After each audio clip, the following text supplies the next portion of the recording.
Monster Hunter is a series of evolution and new ideas. With every new game, old ideas are brought forward and blended with completely new ones. It's for this reason that Monster Hunter has been as successful as it is, and why every game in the series has its own value even to this day. However, evolution is not just about bringing things forward, but also about leaving things that don't work behind. Spread throughout the games, there are a myriad of features and mechanics that have been lost to time, never again seeing the light of day. Some for the better, others for the worse. Today, let's talk about some of these so-called forgotten features, and why they may have been left behind. Alchemy is an armor skill that was added in Monster Hunter G and existed in every game after, up until its removal in Monster Hunter 3. Once activated, Alchemy allows the user to access a hidden crafting list. As you can imagine, this allowed for a number of very unorthodox recipes. Some examples include special mushroom and firefly making honey, bitter bug and monster fluid making monster broth, and burnt meat and dung making raw meat. Yeah, I know. That's the power of alchemy, baby. This mechanic was essentially completely obscured. The game didn't tell you any of these recipes. It was up to you to use the skill and figure them out. In every game with alchemy, you could also obtain the alchemy guide. This was an item you could hold that would allow you to craft alchemy combines without having the skill active. You obtained this by filling out the entire crafting log.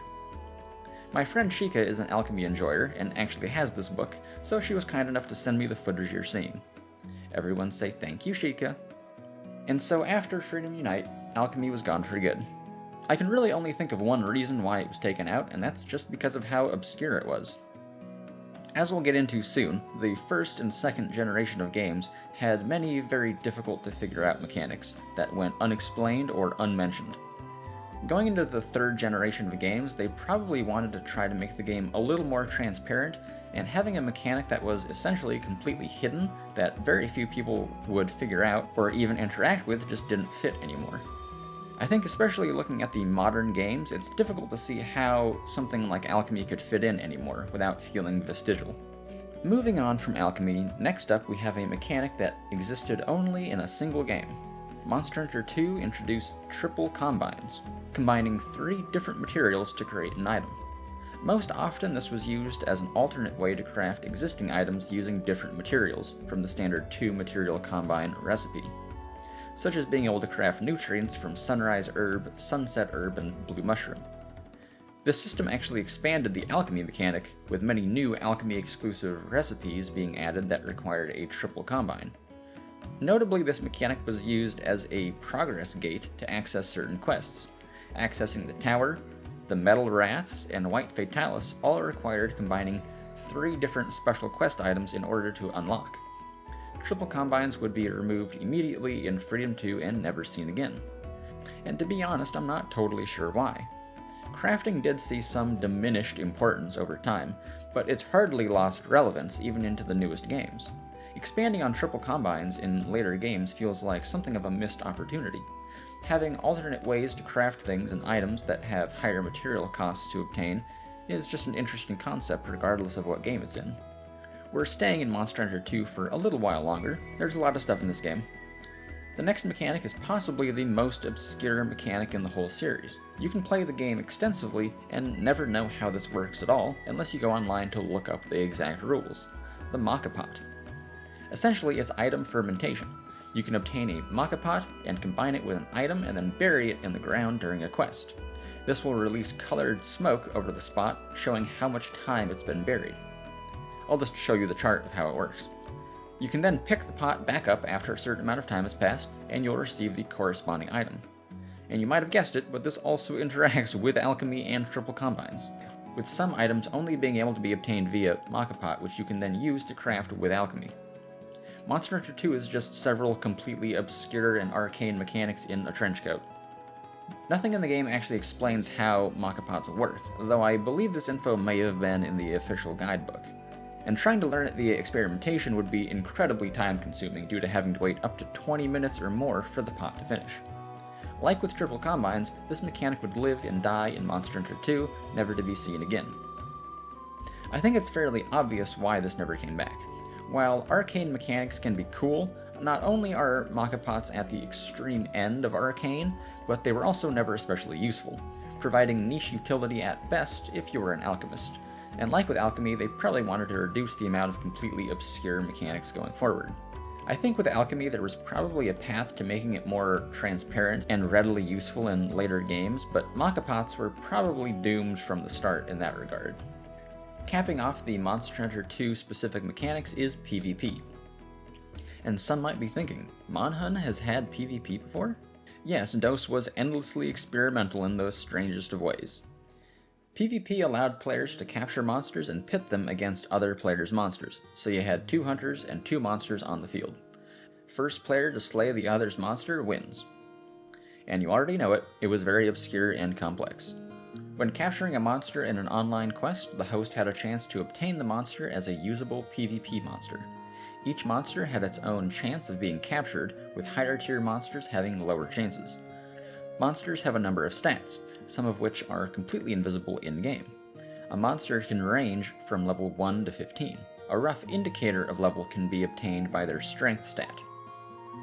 Their level will dictate how much health they have. You can increase a monster's level by up to 3 by improving their condition. Condition goes up by completing matches. A monster's friendship will dictate how likely they are to respond to your commands in battle. Friendship goes up by completing matches as well. Are you still with me? We're almost done. You can also feed your monsters certain food items before a battle to give them a temporary buff.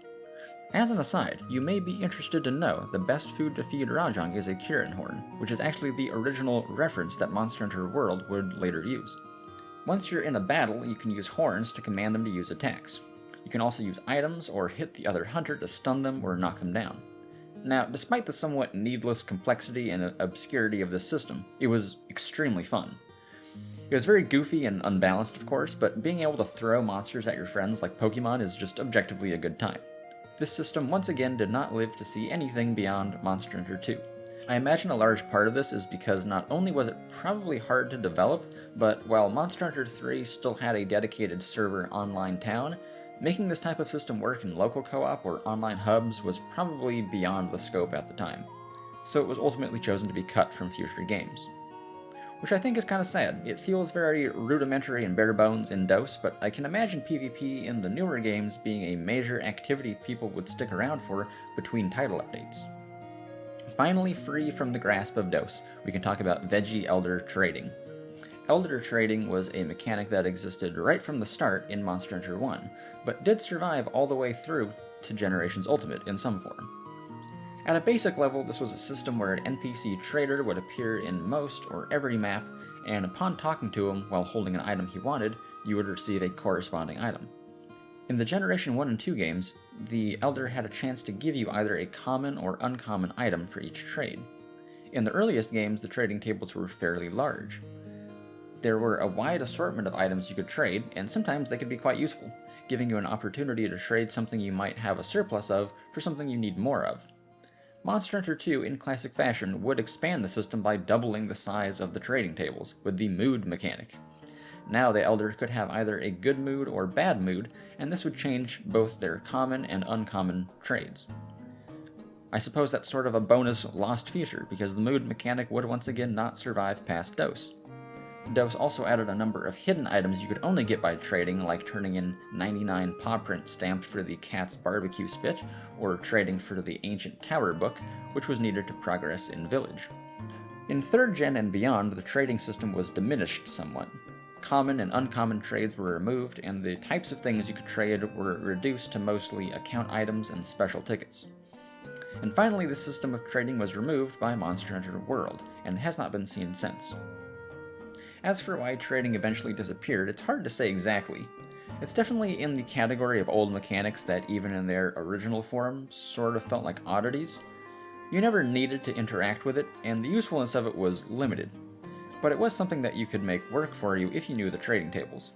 The reduction in what you could trade for ultimately didn't affect the system's usefulness, and in that way it probably seemed like a waste to keep dedicating any development time to it.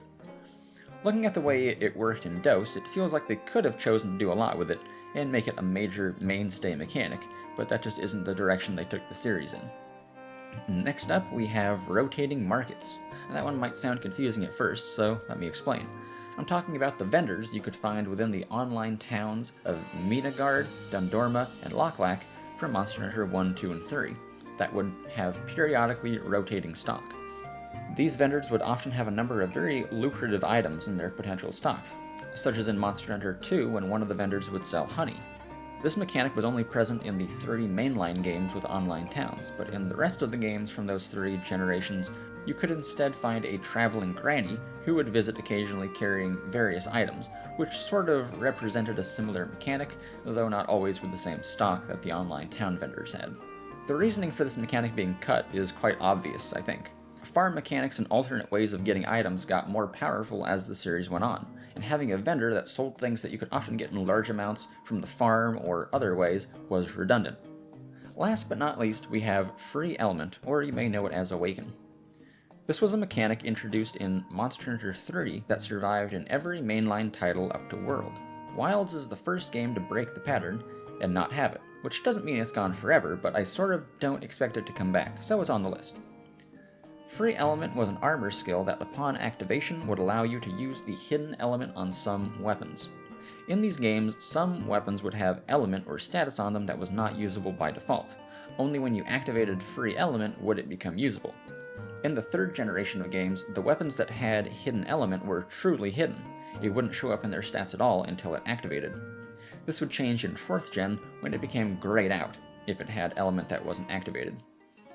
At times, this allowed for some very powerful weapons to exist, probably the most infamous of which is the Gron Gigas Hammer from Monster Hunter 3 Ultimate. This hammer was quite powerful on its own, but with Free Element would also add a large amount of slime, which was the precursor to blast status. This was one of the few cases where it allowed you to make a weapon that was fairly OP, and that was mostly because slime was already OP on its own. In most cases, Free Element was fairly balanced. I'm of 2 minds on Free Element personally. In the older games, I think it was hard to justify using usually due to the cost of taking up a skill slot. When you only have 3 or 4 skills that you can likely activate at once on one set, taking up one just to get the most out of a specific weapon can be pretty costly, when instead you could slap on Sharpness plus 1 and get more broad value. In World, it felt a lot easier to use due to how many skills you could have active at one time. I think in either case, though, it was a pretty interesting mechanic. Ultimately, I think this mechanic was cut because they didn't want to lock certain weapons behind an armor skill, when many weapons already desire sharpness skills or other weapon-specific skills like artillery to be used. Wilds has made many efforts in streamlining the gameplay, and the removal of Free Element lines up with that. I would like to give an honorable mention to underwater combat. Hardly forgotten, of course, but with the advent of Legiacris in Wilds, they did make an attempt at reintroducing it. While I did enjoy that segment of the fight, it is a far cry from true underwater combat, and so I would still consider it to be a lost mechanic. Underwater combat from Tri and 3 Ultimate had a lot of depth to them. No pun intended. They were an entire separate ecosystem with its own set of combat rules. I would not consider underwater combat to be truly back without the same level of complexity. And so we reach the end of our list. This is hardly comprehensive, of course. Monster Hunter is strewn with many mechanics that have been tossed to the wayside, both old and new. I would be curious to hear other people's opinions on so-called forgotten or lost mechanics, and would you like to see any of these things come back in a later game? That's all from me for now. See ya. Thank you as always to the channel members. You too can join Serving Hunt if you choose. Also join my Discord, there's lots of fun stuff happening there.